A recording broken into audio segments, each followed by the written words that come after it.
Le fonctionnement en mode intelligent de la SolarBank nécessite l'intégration du smart meter dans votre tableau. Ce dernier est compatible avec une installation monophasée ou triphasée. Les raccordements doivent se faire hors tension, en ayant un minimum de connaissances en électricité pour ne pas faire d'erreur. Avant d'intervenir dans votre tableau, mettez hors tension via le disjoncteur général d'abonné. Contactez un électricien si vous n'êtes pas sûr de vous. Pour davantage de sécurité, pensez à vérifier au plus près de l'intervention l'absence de tension entre phase et neutre, phase éther et neutre éther. Lorsque vous êtes sûr qu'il n'y a aucun danger, vous pourrez intervenir. En monophasé, la protection du module se fera par un disjoncteur de type C, uni plus neutre et de calibre 2 A. Le compteur intelligent est modulaire, il s'installe donc sur rail DIN du tableau. Il occupe 2 modules, soit 2 emplacements. Et avec le disjoncteur 2 A, cela fait 3 emplacements occupés à prévoir dans votre tableau.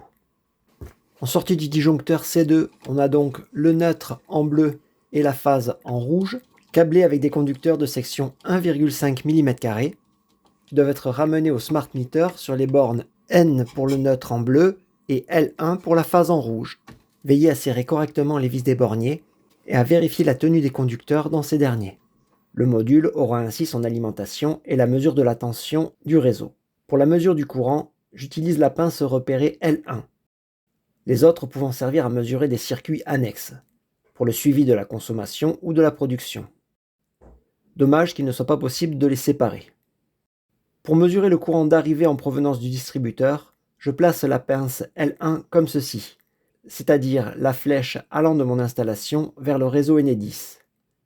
En gros, cette flèche doit être placée à l'envers du sens normal du courant, en mode consommation.